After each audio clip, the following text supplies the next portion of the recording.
നമസ്കാരം. ആദ്യ വാർത്ത ആരംഭിക്കുന്നു. കാസർഗോഡ് പെരിയയിൽ 2 യൂത്ത് കോൺഗ്രസ് പ്രവർത്തകരെ വെട്ടിക്കൊന്നു. പെരിയ സ്വദേശികളായ കൃപേഷ്, ശരത് ലാൽ എന്നിവരാണ് കൊല്ലപ്പെട്ടത്. ആക്രമണത്തിന് പിന്നിൽ സിപിഎം എന്ന കോൺഗ്രസ് ആരോപിച്ചു. രാത്രി 8:30യോടെയാണ് കാസർഗോഡ് പെരിയ കല്യൂട്ട് നാടിനെ നടുക്കിയ സംഭവം അരങ്ങേറിയത്. ജീപ്പിലെത്തിയ 3 സംഘം ബൈക്കിൽ സഞ്ചരിക്കുകയായിരുന്ന കൃപേഷിനെയും ശരത് ലാലിനെയും തടഞ്ഞു നിർത്തി വെട്ടിക്കൊലപ്പെടുത്തി. കൃപേഷ് സംഭവസ്ഥലത്ത് തന്നെ മരിച്ചു. ശരത് ലാൽ മംഗലാപുരത്തെ ആശുപത്രിയിലേക്ക് കൊണ്ടുപോകുന്നതിനിടെയാണ് മരിച്ചത്. സിപിഎം പെരിയ ലോക്കൽ കമ്മിറ്റി അംഗം പീതാംബരനെ മർദ്ദിച്ച കേസിൽ റിമാൻഡിലായിരുന്ന ശരത്ത് കഴിഞ്ഞ ദിവസമാണ് പുറത്തിറങ്ങിയത്. അക്രമത്തിന് പിന്നിൽ സിപിഎം ആണെന്ന് കോൺഗ്രസ് ആരോപിച്ചു.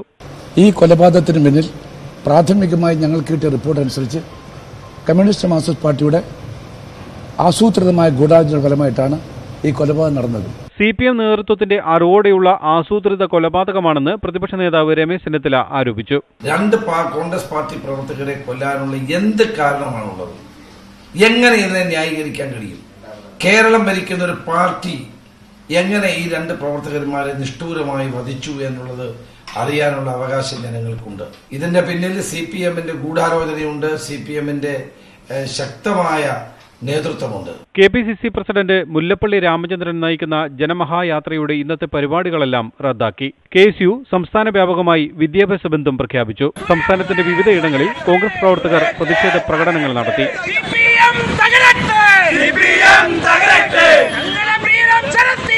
അക്രമ സംഭവങ്ങൾ കണക്കിലെടുത്ത് ജില്ലയിൽ പോലീസ് സുരക്ഷ ശക്തമാക്കി. ന്യൂസ് 18 കാസർഗോഡ്. കാസർഗോഡ് 2 യൂത്ത് കോൺഗ്രസ് പ്രവർത്തകരെ കൊല്ലപ്പെട്ടതിൽ പ്രതിഷേധിച്ച് സംസ്ഥാന വ്യാപക ഹർത്താലിന് യൂത്ത് കോൺഗ്രസ് ആഹ്വാനം ചെയ്തു. കാസർഗോഡ് ജില്ലയിൽ ഇന്ന് യുഡിഎഫും ഹർത്താൽ നടത്തും. കൊലപാതകത്തെക്കുറിച്ച് അന്വേഷിക്കാൻ പ്രത്യേക അന്വേഷണ സംഘത്തെ രൂപീകരിച്ചു. മൃതദേഹങ്ങൾ പോസ്റ്റ്മോർട്ടം ചെയ്യാനായി പരിയാരം മെഡിക്കൽ കോളേജിൽ എത്തിച്ചിരിക്കുകയാണ്. പോസ്റ്റ്മോർട്ടത്തിന് ശേഷം മൃതദേഹങ്ങൾ ബന്ധുക്കൾക്ക് വിട്ടുനൽകും. വിവരങ്ങളുമായി കാസർഗോഡ് നിന്ന് മനു ഭരതും തിരുവനന്തപുരത്ത് നിന്ന് ടി ജി സജിത്തും ചേരുന്നു. ആദ്യം മനുവിലേക്ക് പോവുകയാണെങ്കിൽ, മനു, എന്തായാലും ഹർത്താൽ ആരംഭിച്ചിരിക്കുന്നു. നിലവിലെ ഒരു സാഹചര്യം എങ്ങനെയാണ്? കാര്യങ്ങളെല്ലാം പൊതുവെ സമാധാനപരമാണോ? രഞ്ജിനി, കാര്യങ്ങൾ അത്ര സമാധാനപരമല്ല. കാരണം ഇന്നലെ നടന്ന ഈ 2 കൊലപാതകങ്ങൾക്ക് ശേഷം വളരെ ശക്തമായ പോലീസ് സുരക്ഷ ഒരുക്കിയിട്ടും കാസർഗോഡ് സംഘർഷാവസ്ഥ തുടരുകയാണ്. ഇന്നലെ തന്നെ യുഡിഎഫ് പ്രവർത്തകർ പലയിടത്തും തടിച്ചുകൂടുകയും പിന്നീട് വികാര തള്ളിച്ചയുടെ ഭാഗമായി ഈ കേരള സംരക്ഷണ യാത്രയുടെ ഫ്ലെക്സ് ബോർഡുകളും മറ്റും നശിപ്പിക്കുകയും തീയിടുകയും എല്ലാം തന്നെ ചെയ്തു. ഇതിനെ തുടർന്ന് പ്രവർത്തകരും പോലീസും തമ്മിൽ വാക്കേറ്റമുണ്ടായി. പിന്നീട് ജില്ലയിലെ നേതാക്കൾ എത്തിയാണ് ഇവരെ അനുനയിപ്പിച്ചത്. അതുകൂടാതെ തന്നെ ഈ പെരിയ പുല്ലൂർ റൂട്ടിൽ ടയറുകൾ കൂട്ടിയിട്ട് കത്തിച്ച് വാഹന ഗതാഗതം തടസ്സപ്പെടുത്തി. പിന്നീട് പോലീസ് അവിടെ എത്തി അവരെ നീക്കുകയായിരുന്നു. ഏതായാലും ഈ 2 മരണമടഞ്ഞ 2 യൂത്ത് കോൺഗ്രസ് പ്രവർത്തകരുടെയും മൃതദേഹം വിദഗ്ധ പോസ്റ്റ്മോർട്ടത്തിനായി ഇപ്പോൾ പരിയാരം മെഡിക്കൽ കോളേജിലേക്ക് കൊണ്ടുപോയിരിക്കുകയാണ്. അതിനുശേഷമായിരിക്കും വിദഗ്ധ പോസ്റ്റ്മോർട്ടത്തിന് ശേഷമായിരിക്കും ഇരുവരുടെയും മൃതദേഹം വിലാപയാത്രയായി വീണ്ടും കാസർഗോഡേക്ക് കൊണ്ടുവന്ന് പെരിയയിലേക്ക് കൊണ്ടുവന്നതിന് ശേഷമായിരിക്കും സംസ്കാര നടപടികൾ. ഏതായാലും പോലീസ് സുരക്ഷ കൂടുതൽ ശക്തമാക്കിയിട്ടുണ്ട്. കാഞ്ഞങ്ങാട് ഡിവൈഎസ്പി സജീവിന്റെ നേതൃത്വത്തിലുള്ള പോലീസ് സംഘം ജില്ലയിൽ ജില്ലാ കേന്ദ്രങ്ങളിൽ നിലയുറപ്പിച്ചിട്ടുണ്ട്.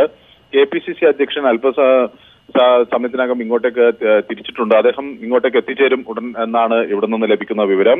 പ്രതിപക്ഷ നേതാവ് രമേശ് ചെന്നിത്തലയും ഇന്ന് വൈകുന്നേരത്തോടുകൂടി കാസർഗോഡ് എത്തും. ഏതായാലും ഇവിടെ സംഘർഷാവസ്ഥ കാര്യമായ തോതിൽ അയവ് വന്നിട്ടില്ല. കനത്ത പോലീസ് സുരക്ഷയിൽ തന്നെയാണ് കാസർഗോഡ് ഉള്ളത്. ഒരു പ്രത്യേക സംഘത്തെ നിയോഗിക്കും എന്നാണ് കാസർഗോഡ് SP അറിയിച്ചിട്ടുള്ളത്. ഡിവൈഎസ്പി നേതൃത്വം നൽകുന്ന ഒരു പ്രത്യേക സംഘത്തെ ഇതിന്റെ അന്വേഷണങ്ങൾക്കായി ചുമതലപ്പെടുത്താനാണ് പോലീസിന്റെ ആലോചന. ഇത് സംബന്ധിച്ചുള്ള ഇത് ആരൊക്കെയായിരിക്കും ഈ സംഘത്തിലുണ്ടാകുക, ഏത് തരത്തിലായിരിക്കുമുള്ള പ്രവർത്തനങ്ങൾ, അതൊന്ന് രാവിലെ തന്നെ തീരുമാനിക്കുമെന്നും പോലീസ് കേന്ദ്രങ്ങൾ വ്യക്തമാക്കുന്നു. കനത്ത സുരക്ഷയിൽ കാസർഗോഡ് നീങ്ങുന്നു. മനു, എന്തായാലും ഈ ആക്രമണത്തിന് പിന്നിൽ സിപിഎം ആണെന്ന് ഇതിനോടകം തന്നെ കോൺഗ്രസ് ആരോപിച്ചു കഴിഞ്ഞു. എന്നാൽ ആ ഒരു ആരോപണം സിപിഎം നിഷേധിക്കുന്ന സാഹചര്യം ഉണ്ടായിരിക്കുന്നു. പോലീസ് നൽകുന്ന ഒരു വിശദീകരണം ഏത് രീതിയിലാണ്?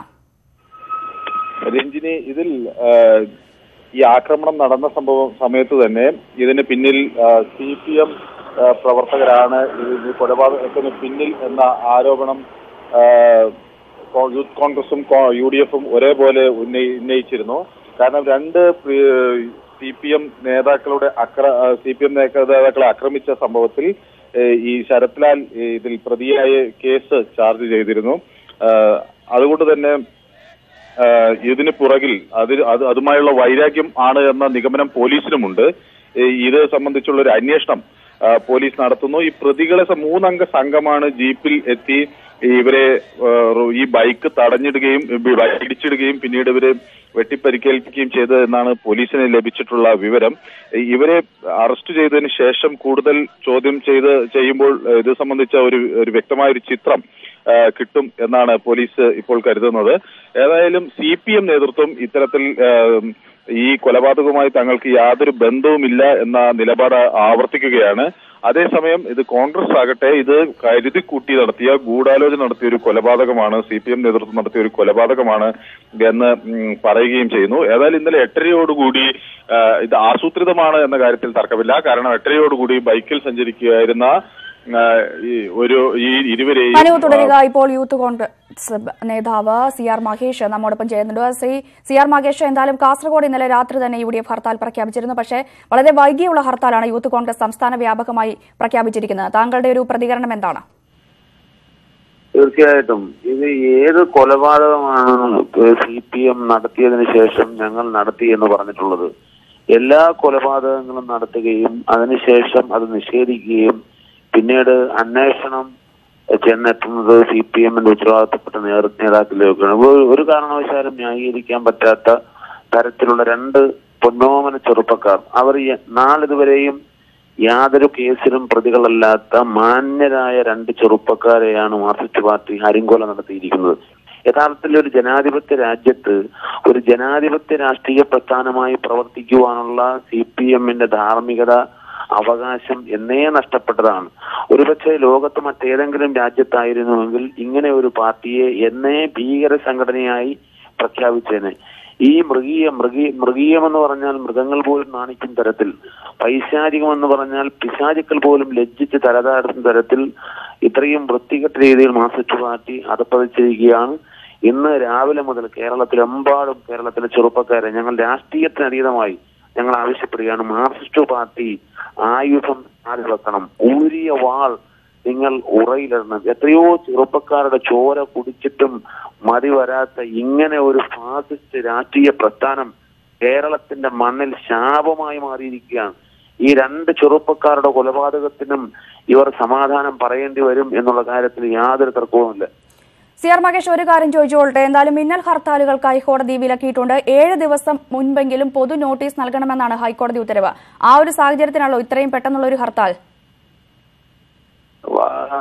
ഞങ്ങൾക്ക് ദുഃഖമുണ്ട്, അല്ലെങ്കിൽ ഞങ്ങൾക്ക് വിഷമമുണ്ട്. പക്ഷെ നിവൃത്തിയില്ല. കേരളത്തിലെ മുഴുവൻ ചെറുപ്പക്കാരും ഒരുപോലെ ആവശ്യപ്പെടുകയും മുഴുവൻ പ്രവർത്തകരുടെയും വൈകാരികമായ മനസ്സിനെ തണുപ്പിക്കാൻ വേണ്ടിയിട്ട് കൂടിയാണ് 2 ചെറുപ്പക്കാരെ അരുങ്കൊല ചെയ്യുമ്പോൾ ഞങ്ങൾ തിരിച്ചു കൊല്ലുന്നില്ല, ഞങ്ങൾ ഗതാഗതം ഞങ്ങൾ തടസ്സപ്പെടുത്തുന്നില്ല, ഞങ്ങൾ ആരെയും ആക്രമിക്കുന്നില്ല. പക്ഷെ കേരളത്തിലെ ബഹുഭൂരിപക്ഷം വരുന്ന ചെറുപ്പക്കാരായിട്ടുള്ള ആ പ്രവർത്തകരുടെ വികാരപരമായ മനസ്സിനെ ഒന്ന് ശാന്തമാക്കാൻ വേണ്ടിയിട്ടാണ് ഇങ്ങനെ അടിയന്തരമായ. അതായത് പൊതുവാഹനങ്ങളും സ്വകാര്യ വാഹനങ്ങളും നിരത്തിലിറങ്ങിയാൽ തടയില്ല എന്നാണോ താങ്കൾ പറയുന്നത്? ഹർത്താൽ പൊതുവെ സമാധാനപരമായിരിക്കും ക്ഷമ ചോദിച്ചുകൊണ്ട് തന്നെ ബഹുമാനരായ ജനാധിപത്യ വിശ്വാസികൾ ജനങ്ങള് ഞങ്ങളോടൊപ്പം അടിയന്തര സാഹചര്യം മനസ്സിലാക്കി സഹകരിക്കണം.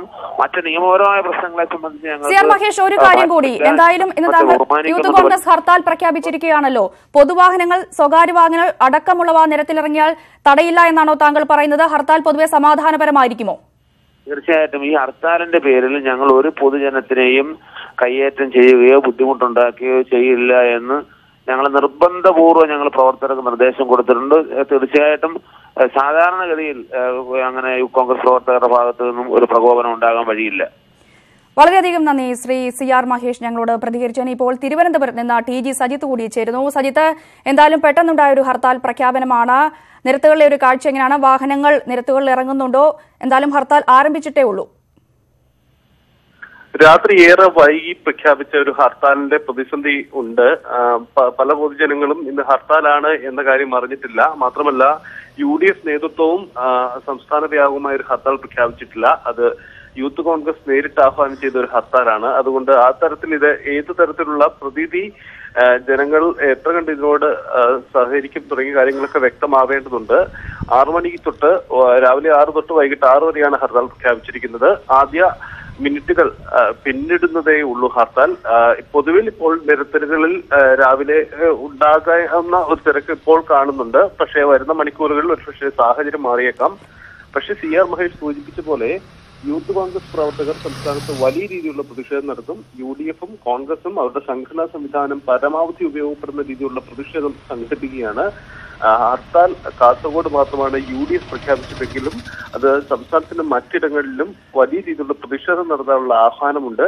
അങ്ങനെയെങ്കിൽ ഈ ഹർത്താൽ യൂത്ത് കോൺഗ്രസ് പ്രഖ്യാപിച്ചിരിക്കുന്ന ഹർത്താൽ ആ തരത്തിൽ ഒരു വലിയ രീതിയിലുള്ള പ്രതിഷേധമായി മാറും. ഒരുപക്ഷെ ഇപ്പോഴത്തെ 2 യുവാക്കളുടെ മരണ സാഹചര്യം അത് യുവാക്കളിൽ ആ തരത്തിലുള്ള ഒരു വികാരം ഉൾക്കൊണ്ടുകൊണ്ടുള്ള വാഹനം തടയുന്നതടക്കമുള്ള നീക്കത്തിലേക്ക് കടക്കുമോ എന്ന സാധ്യതയും തള്ളിക്കളയാൻ കഴിയില്ല. കാരണം സമാധാനപരമെന്ന് പറയുമ്പോഴും സാഹചര്യം മറ്റൊന്ന് എന്നതാണ് യൂത്ത് കോൺഗ്രസ് കേന്ദ്രങ്ങൾ നൽകുന്ന സൂചന.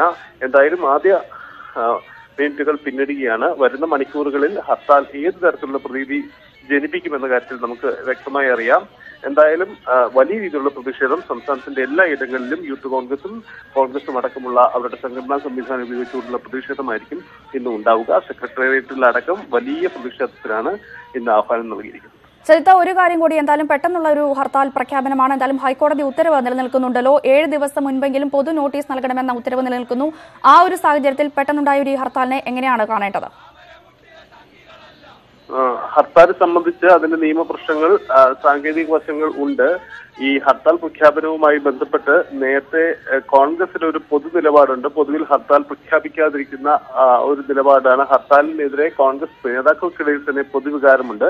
പക്ഷേ ഈ നേതാക്കളുടെ മരണം അതുണ്ടാക്കിയ സാഹചര്യം ഇതാണ് ഇത്തരമൊരു നീക്കത്തിലേക്ക് വന്നതിന് കാരണമായിട്ടാണ് യൂത്ത് കോൺഗ്രസ് വിശദീകരിക്കുന്നത്. നേരത്തെ യൂത്ത് കോൺഗ്രസ് നേതൃത്വം സംസ്ഥാന വ്യാപകമായ ഹർത്താൽ UDF പ്രഖ്യാപിക്കണം എന്ന ആവശ്യം മുന്നോട്ട് വെച്ചിരുന്നു. പക്ഷേ അത് കോൺഗ്രസ് നേതാക്കളും UDF നേതാക്കളും അതിന് വഴങ്ങിയില്ല.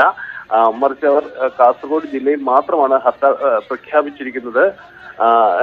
ഇതിൽ യൂത്ത് കോൺഗ്രസിനകത്ത് തന്നെ വലിയ രീതിയിലുള്ള പ്രതിഷേധവുമുണ്ട്. കാരണം സംസ്ഥാന വ്യാപകമായി തന്നെ ഹർത്താൽ നടത്തണമെന്ന ആവശ്യം അവർക്കുണ്ട്. പ്രവർത്തകരുടെ ഒരു പൊതുവികാരം മാനിച്ചുകൊണ്ട് തന്നെയുള്ള ഒരു നീക്കത്തിലാണ് ഇപ്പോൾ ഈ സംസ്ഥാന വ്യാപകമായ ഹർത്താലിലേക്ക് അവർ പ്രഖ്യാപിച്ചിരിക്കുന്നത്. ശരി, കാസർഗോഡ് 2 യൂത്ത് കോൺഗ്രസ് പ്രവർത്തകരെ കൊലപ്പെടുത്തിയതിൽ പ്രതിഷേധിച്ച് സംസ്ഥാന വ്യാപക ഹർത്താലിന് യൂത്ത് കോൺഗ്രസ് ആഹ്വാനം ചെയ്തു. കാസർഗോഡ് ജില്ലയിൽ ഇന്ന് UDF-ഉം ഹർത്താൽ നടത്തും. വിശദാംശങ്ങളാണ് കാസർഗോഡ് നിന്ന് മനു ഭരത്തും തിരുവനന്തപുരത്ത് നിന്ന് TG സജിത്തും നൽകിയത്. മറ്റു വാർത്തകളിലേക്ക് വരുമ്പോൾ, ഒറ്റക്കെട്ടായി രാജ്യം.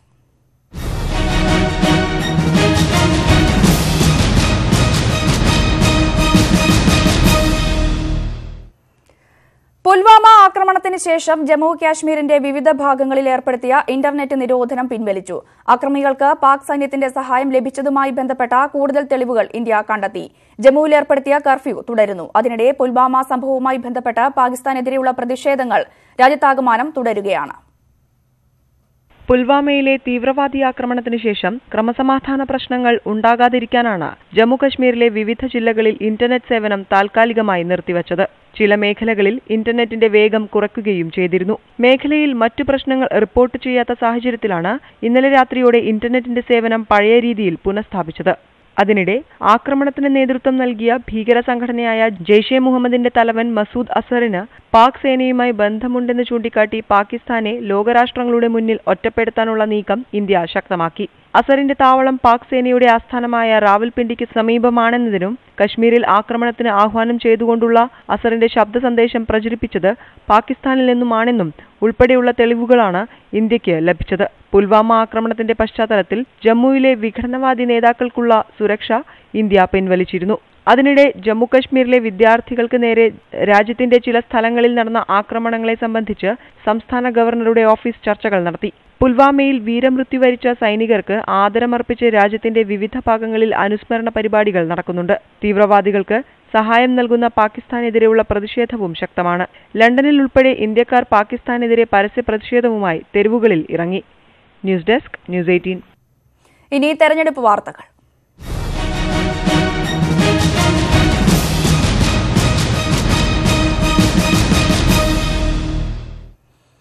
കോട്ടയം പാർലമെന്റ് സീറ്റിൽ അവകാശവാദം ഉന്നയിച്ച യൂത്ത് ഫ്രണ്ട് 14 ജില്ലാ അധ്യക്ഷന്മാരും ഒപ്പിട്ട നിവേദനം Youth Front party chairman K M മാണിക്ക് കൈമാറി.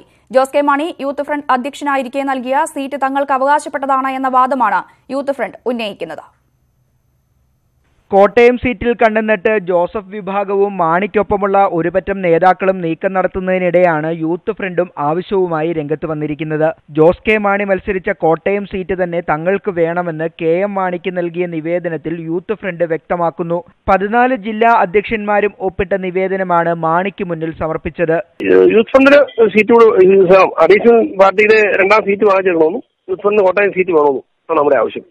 കാരണം യൂത്ത് ഫണ്ട് പ്രസിഡന്റ് ആയപ്പോഴാണ് ജോസ് കെ മാണി കോട്ടയം സീറ്റ് മത്സരിച്ചത്. അപ്പൊ തീർച്ചയായിട്ടും യൂത്ത് ഫണ്ട് സീറ്റ് അർഹതയുണ്ട്, അവകാശമുണ്ട്. അതാണ് അവകാശം. മുൻ ബ്ലോക്ക് പഞ്ചായത്ത് പ്രസിഡന്റും ജില്ലാ പഞ്ചായത്ത് അംഗവുമായിരുന്ന യൂത്ത് ഫ്രണ്ട് അധ്യക്ഷൻ സജി മഞ്ഞക്കടമ്പലിനെ സ്ഥാനാർത്ഥിയാക്കാനുള്ള നീക്കമാണ് ഇതുവഴി നടക്കുന്നത്. സ്റ്റീഫൻ ജോർജ്, പ്രിൻസ് ലൂക്കോസ്, തോമസ് ചാഴിക്കാടൻ തുടങ്ങി ഒരുപറ്റം മാണി ഗ്രൂപ്പ് നേതാക്കൾ കോട്ടയം സീറ്റിനായുള്ള ചരടുവലി ശക്തമാക്കിയിരിക്കെയാണ് യൂത്ത് ഫ്രണ്ടും സജീവ നീക്കം ആരംഭിച്ചത്.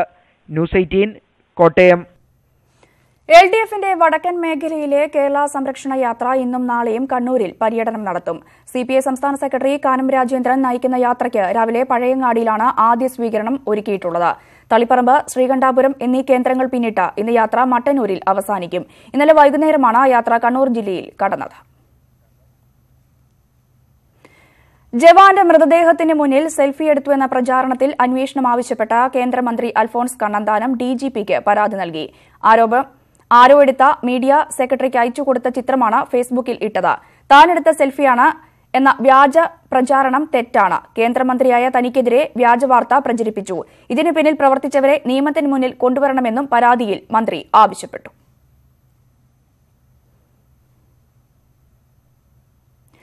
സൌദി കിരീടാവകാശി മുഹമ്മദ് ബിൻ സൽമാൻ 2 ദിവസത്തെ സന്ദർശനത്തിനായി പാകിസ്ഥാനിലെത്തി. നാളെ സൽമാൻ രാജകുമാരൻ ഡൽഹിയിലെത്തും. പുൽവാമ ഭീകരാക്രമണത്തെ തുടർന്ന് സൽമാൻ രാജകുമാരൻ പാക് സന്ദർശനം 1 ദിവസം വൈകിപ്പിച്ചിരുന്നു. ശനിയാഴ്ച എത്തേണ്ട അദ്ദേഹം ഞായറാഴ്ചയാണ് പാകിസ്ഥാനിൽ എത്തിയത്. സൌദി കിരീടാവകാശി പുൽവാമ ഭീകരാക്രമണത്തെക്കുറിച്ച് പ്രതികരിക്കുമോ എന്നാണ് ഇന്ത്യ ഉറ്റുനോക്കുന്നത്. കിരീടാവകാശിയായ ശേഷം ആദ്യമായാണ് സൽമാൻ രാജകുമാരൻ പാകിസ്ഥാനിൽ എത്തുന്നത്. $20 ബില്യൺ നിക്ഷേപം പാകിസ്ഥാനിൽ നടത്താനുള്ള കരാറിൽ സൽമാൻ രാജകുമാരൻ ഒപ്പിട്ടെന്ന് പാക് മാധ്യമങ്ങൾ റിപ്പോർട്ട് ചെയ്തു. സിറിയയിൽ നിന്നും പിടികൂടിയ IS തീവ്രവാദികളെ ബ്രിട്ടൻ, ജർമ്മനി, ഫ്രാൻസ് തുടങ്ങിയ രാജ്യങ്ങൾ വിചാരണ നടത്തി മാതൃകാപരമായി ശിക്ഷിക്കണമെന്ന് US പ്രസിഡന്റ് ഡൊണാൾഡ് ട്രംപ് ആവശ്യപ്പെട്ടു. സിറിയയിൽ USന്റെ നേതൃത്വത്തിൽ നടക്കുന്ന IS തീവ്രവാദികൾക്കെതിരെയുള്ള യുദ്ധത്തിൽ പിടിക്കപ്പെട്ട 800-ലധികം ഭീകരരെ യൂറോപ്യൻ രാജ്യങ്ങൾ ഏറ്റുവാങ്ങി വിചാരണ ചെയ്യണമെന്നാണ് ട്രംപ് ട്വിറ്ററിലൂടെ ആവശ്യപ്പെട്ടിരിക്കുന്നത്. IS കാലിഫേറ്റ് ഏതാണ്ട് പൂർണ്ണമായും തകർന്നതായും ട്രംപ് അവകാശപ്പെട്ടു. ഭീകരരെ വിചാരണ നടത്തി ശിക്ഷിക്കാത്ത പക്ഷം അവർ യൂറോപ്യൻ രാജ്യങ്ങൾക്ക് വീണ്ടും ഭീഷണി സൃഷ്ടിക്കുമെന്ന് US പ്രസിഡന്റിന്റെ ഓഫീസ് പ്രതികരിച്ചു. ചാരവൃത്തി ആരോപിച്ച് പാകിസ്ഥാൻ ജയിലിൽ അടച്ചിരിക്കുന്ന കുൽഭൂഷൺ ജാദവിന്റെ കേസിൽ ഹേഗിലെ അന്താരാഷ്ട്ര കോടതി ഇന്ന് വാദം കേൾക്കും. ചാരവൃത്തി ആരോപിച്ച് 2017 ഏപ്രിൽ കുൽഭൂഷൺ ജാദവിന് പാകിസ്ഥാൻ പട്ടാള കോടതി വധശിക്ഷ വിധിച്ചിരുന്നു. ഇതിനെ ചോദ്യം ചെയ്ത് ഇന്ത്യ അന്താരാഷ്ട്ര കോടതിയിൽ അപ്പീൽ സമർപ്പിക്കുകയായിരുന്നു. മുൻ നാവികസേന ഉദ്യോഗസ്ഥനാണ് കുൽഭൂഷൺ ജാദവ്. രോഗപീഠകൾക്കൊപ്പം കൃഷിനാശവും കൂടി എത്തിയതോടെ പിടിച്ചു നിൽക്കാൻ കഴിയാതെ ഇടുക്കി കീരിത്തോട് സ്വദേശി ദിവാകരൻ ആത്മഹത്യയുടെ വഴി തേടി. ദേശാൽകൃത ബാങ്കുകളുടെ മനുഷ്യത്വമില്ലായ്മയെക്കുറിച്ച് വിമർശനങ്ങൾ ഉയരുമ്പോൾ ഇവിടെ വില്ലനായത് പ്രാഥമിക സഹകരണ ബാങ്കാണ്. കുരുമുളകും കൊക്കോയുമായിരുന്നു കീരിത്തോട് വെട്ടിക്കാപ്പള്ളി ദിവാകരന്റെ പ്രധാന കൃഷി. പ്രളയത്തിനു ശേഷം കൊക്കോയിൽ കായ്കളില്ല. കുരുമുളക് ഉൽപാദനം നന്നായി ഇടിഞ്ഞു. ഹൃദ്രോഗവും അസ്ഥിരോഗവും ദിവാകരനെ വല്ലാതെ വലച്ചു. ഇതിനിടയിലാണ് കൃഷിനാശം മൂലം സാമ്പത്തിക പ്രതിസന്ധിയും രൂക്ഷമായത്. മൊറട്ടോറിയം കാലാവധി കഴിഞ്ഞതോടെ കഞ്ഞിക്കുഴി സർവീസ് സഹകരണ ബാങ്കിൽ നിന്നും നോട്ടീസുകൾ മുറതെറ്റാതെ എത്തി. 20,000 രൂപ കുടിശ്ശിക അടയ്ക്കാമെന്ന് പറഞ്ഞെങ്കിലും ബാങ്കുകാർ സമ്മതിച്ചില്ല. തുടർന്ന് കൃഷിയിടത്തിലെ കൊക്കോ മരത്തിൽ ദിവാകരൻ ജീവനൊടുക്കി. അപ്പോൾ ഈ ബാങ്കിൻ്റെ പേപ്പറൊക്കെ ഞങ്ങൾ അന്ന് കണ്ടതാണ്. ഇവിടെ എടുത്ത് കാണിക്കോ നോക്കോ ഒക്കെ ചെയ്തു. അത് കഴിഞ്ഞപ്പോഴാണ് ഇങ്ങനെ ഒരു ഐഡിയ വരുന്നത്. അപ്പോൾ അതിന് തലേദിവസം ആരും പറഞ്ഞു ഒന്നും കേട്ടില്ല. അപ്പോൾ ഇങ്ങനെ പറയുന്നത് കേട്ടു. തലേദിവസം കണ്ട ഇവരും അറിയാതെ ബാങ്കിൽ നിന്ന് വിളിച്ച ഏതോ ഒരു മോളെ അന്വേഷിച്ചെന്നും പറഞ്ഞു. 2 പെൺമക്കളെ കെട്ടിച്ചു വിട്ടതോടെ ദിവാകരനും ഭാര്യയുമായിരുന്നു വീട്ടിൽ താമസം. സാമ്പത്തിക പ്രതിസന്ധിയിൽ കഴിയുന്ന മക്കളെ ബുദ്ധിമുട്ടിക്കേണ്ടതില്ലെന്ന തീരുമാനവും ആത്മഹത്യക്ക് കാരണമായി. ജപ്തിയൊക്കെ ഇല്ലെങ്കിൽ ഞങ്ങളോട് ഇനി പൈസ ചോദിക്കാൻ കഴിയില്ലാത്തതുകൊണ്ടായിരിക്കും അങ്ങനെ ചെയ്തത് എന്നാണ്. ആ ബാങ്കിൽ ചെല്ലാൻ പറഞ്ഞ ദിവസത്തിൻ്റെ അന്ന് 2-3 ദിവസം കൂടെ കഴിഞ്ഞിട്ട് പോകാമെന്ന് പറഞ്ഞിട്ട് പിന്നെ അന്ന് മരിച്ചു തന്നെ. ദിവാകരൻ മരിച്ച് ദിവസങ്ങൾ കഴിഞ്ഞെങ്കിലും സർക്കാരിന്റെ യാതൊരു സഹായവും കുടുംബത്തിന് ലഭിച്ചിട്ടില്ല. ധനകാര്യ സ്ഥാപനങ്ങളിലെ വായ്പാ തിരിച്ചടവ് എഴുതിത്തള്ളുകയെങ്കിലും ചെയ്യണമെന്നാണ് കുടുംബത്തിന്റെ ആവശ്യം. 2.5 ഏക്കറിലെ കുരുമുളക് പറിച്ചിട്ട് ചെലവിന് പോലും തികഞ്ഞില്ല. ജാതിയും കൊക്കോയും വിളവ് നൽകാതെ ചതിച്ചു. കടം പെരുകിയപ്പോൾ ദിവാകരന് മുമ്പിൽ മറ്റു മാർഗമില്ലായിരുന്നു. ഇടുക്കി കീരിത്തോട്ടിൽ നിന്നും ക്യാമറമാൻ ഷിജോ എം ജെയിംസിനൊപ്പം MS അനീഷ് കുമാർ, ന്യൂസ് 18. പ്രളയാനന്തര പുനർനിർമ്മാണത്തിന്റെ ഭാഗമായി എറണാകുളം ജില്ലയിൽ 75 വീടുകളുടെ നിർമ്മാണം പൂർത്തിയായി. 75ാമത്തെ വീടിന്റെ താക്കോൽദാനം മുഖ്യമന്ത്രി പിണറായി വിജയൻ പറവൂർ ചേതമംഗലത്ത് നിർവഹിച്ചു. സർക്കാരിന്റെ ലൈഫ് പദ്ധതിയിൽ നിർമ്മിച്ച 1001ാമത്തെ വീടിന്റെ താക്കോൽദാനവും ചടങ്ങിൽ മുഖ്യമന്ത്രി നിർവഹിച്ചു. പ്രളയ പുനർനിർമ്മാണത്തിന്റെ ഭാഗമായി ഏറ്റവുമധികം വീടുകൾ നിർമ്മിച്ചു നൽകിയത് എറണാകുളം ജില്ലയിലാണ്. സർക്കാരിന്റെ വിവിധ പദ്ധതികളിൽ ഉൾപ്പെടുത്തി നിർമ്മിച്ച 75ാമത്തെ വീടിന്റെ താക്കോൽദാനം മുഖ്യമന്ത്രി പിണറായി വിജയൻ നിർവഹിച്ചു. എറണാകുളം ജില്ലയിൽ 2400ഓളം വീടുകളാണ് പുനർനിർമ്മിക്കാനുള്ളത്. ഏപ്രിൽ മാസത്തിനു മുമ്പായി പ്രളയത്തിൽ തകർന്ന എല്ലാ വീടുകളും സർക്കാർ സഹായത്തോടെ പുനർനിർമ്മിച്ചു നൽകുമെന്നും മുഖ്യമന്ത്രി പറഞ്ഞു. സംസ്ഥാനത്ത് 5 ലക്ഷം വീടുകൾ പണിത് നൽകാനാണ് സർക്കാർ പദ്ധതി. അതിൽ 4400 വീടുകൾ പൂർത്തിയാക്കി കഴിഞ്ഞുവെന്നും മുഖ്യമന്ത്രി. 70% കൂടുതൽ കേടുപാട് സംഭവിച്ചാൽ അത് താഴ്ന്നതായിട്ട് കണക്കാക്കുകയാണ്.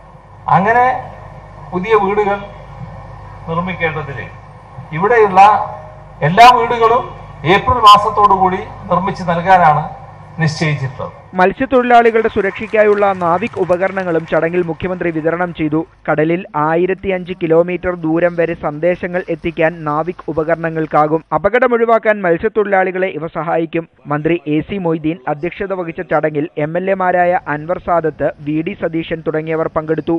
ന്യൂസ് 18 കൊച്ചി. തിരുവനന്തപുരം തൊളിക്കോട് പ്രായപൂർത്തിയാകാത്ത പെൺകുട്ടിയെ പീഡിപ്പിച്ച മുൻ ഇമാമിനായി ബാംഗ്ലൂരിൽ തെരച്ചിൽ നടത്തിയിട്ടും കണ്ടെത്താൻ കഴിയാതെ പോലീസ്. ബാംഗ്ലൂരിലേക്ക് കടന്നെന്ന് പ്രതി ഷെഫീഖ് അൽ ഖാസിമിയുടെ സഹോദരന്മാർ കള്ളം പറഞ്ഞതാണ് എന്നാണ് പോലീസിന്റെ നിഗമനം. ഇതോടെ അൽ ഖാസിമിയുടെ മുൻ സഹോദരങ്ങളുടെയും അറസ്റ്റ് ഇന്ന് രേഖപ്പെടുത്തിയേക്കും. പ്രതിക്ക് ഒളിത്താവളം ഒരുക്കുന്നത് SDPI പ്രവർത്തകരാണ് എന്ന് സംശയിക്കുന്നതായി പോലീസ് പറഞ്ഞു. ഷെഫീഖ് അൽ ഖാസിമിയെ തേടി 5-അംഗ സംഘമാണ് കഴിഞ്ഞ ദിവസം ബംഗളൂരുവിലെത്തിയത്. പ്രതിയുടെ സഹോദരൻ അല്ലമീന്റെ മൊഴിയുടെ അടിസ്ഥാനത്തിലായിരുന്നു സംഘം ബംഗളൂരുവിൽ പോയത്. പക്ഷേ പോലീസിന്റെ ബംഗളൂരു അന്വേഷണം പാതി വഴിയിൽ അവസാനിപ്പിക്കുകയാണ്. ഒളിത്താവളം ബംഗളൂരുവാണെന്ന സഹോദരങ്ങളുടെ മൊഴി അന്വേഷണം വഴിതെറ്റിക്കാനുള്ള നീക്കമായിരുന്നുവെന്നാണ് പോലീസിന് ലഭിച്ച മൊഴി. അൽ ഖാസിമി എറണാകുളത്തോ സമീപ ജില്ലകളിലോ ഉണ്ടെന്ന സൂചന ലഭിച്ചതായും പോലീസ് പറയുന്നു. തൊളിക്കോട് സ്വദേശികളും SDPI നേതാക്കളുമായ 2 പേരാണ് മുൻ ഇമാമിനെ സംരക്ഷിക്കുന്നതെന്ന് തെളിവ് ലഭിച്ചിട്ടുണ്ടെന്നും പോലീസ് പറയുന്നു. കേസെടുത്തതിനു പിന്നാലെ അഭിഭാഷകന്റെ നിർദ്ദേശപ്രകാരം അൽ ഖാസിമി കീഴടങ്ങാൻ തയ്യാറായിരുന്നു. ഇതിനിടെയാണ് തൊളിക്കോട് നിന്നുള്ള SDPI നേതാക്കൾ കൊച്ചിയിലെത്തി ഇമാമിനെ കണ്ട് പണവും രക്ഷപ്പെടാനുള്ള സഹായവും വാഗ്ദാനം ചെയ്തത്. കേരളം വിടാത്ത ഇമാം SDPIക്കാർ ഒരുക്കിയിരിക്കുന്ന ഒളിയിടത്തിലുണ്ടെന്നാണ് പോലീസിന്റെ നിഗമനം. കസ്റ്റഡിയിലുള്ള സഹോദരങ്ങൾ കള്ളമൊഴി നൽകിയെന്ന് ഉറപ്പായതോടെ ഇവരുടെ അറസ്റ്റ് രേഖപ്പെടുത്താൻ തീരുമാനിച്ചു. ഇതിനായി പോലീസിനൊപ്പം ബംഗളൂരുവിലേക്ക് കൊണ്ടുപോയിരുന്ന സഹോദരൻ അല്ലമീമിനെ തിരികെ എത്തിക്കാൻ നിർദ്ദേശിച്ചു. ന്യൂസ് 18 തിരുവനന്തപുരം. കരിപ്പൂർ വിമാനത്താവളം പുതിയ ടെർമിനൽ ഈ മാസം 22-ന് കേന്ദ്ര വ്യോമയാന മന്ത്രി സുരേഷ് പ്രഭു നാടിന് സമർപ്പിക്കും. നേരത്തെ ഫെബ്രുവരി 10-ന് ഉദ്ഘാടനം ചെയ്യാനായിരുന്നു തീരുമാനം. മന്ത്രിയുടെ അസൌകര്യം കാരണം മാറ്റിവെക്കുകയായിരുന്നു. വീഡിയോ കോൺഫറൻസിലൂടെയാണ് മന്ത്രി ഉദ്ഘാടനം നിർവഹിക്കുക. 120 കോടി ചെലവിലാണ് ടെർമിനൽ നിർമ്മിച്ചത്. കസ്റ്റംസ് എമിഗ്രേഷൻ വിഭാഗം പുതിയ ടെർമിനലിലേക്ക് പ്രവർത്തനം മാറ്റും. ഇതോടെ നിലവിലുള്ള ടെർമിനൽ പുറപ്പെടൽ കേന്ദ്രമായി മാറും. 2 നിലകളിലായി 17,000 ചതുരശ്ര മീറ്ററിലാണ് ടെർമിനൽ നിർമ്മിച്ചിരിക്കുന്നത്. പുതിയ ടെർമിനൽ 1 മണിക്കൂറിൽ 1527 യാത്രക്കാരെ ഉൾക്കൊള്ളാൻ സാധിക്കും. പ്രാർത്ഥനാ മുറികൾ, എമിഗ്രേഷൻ കൌണ്ടർ, VIP യാത്രക്കാർക്കായി പ്രത്യേക ലോഞ്ച് എന്നിങ്ങനെ യാത്രയ്ക്കാവശ്യമായ എല്ലാ സൌകര്യങ്ങളും പുതിയ ടെർമിനൽ സജ്ജീകരിച്ചിട്ടുണ്ട്.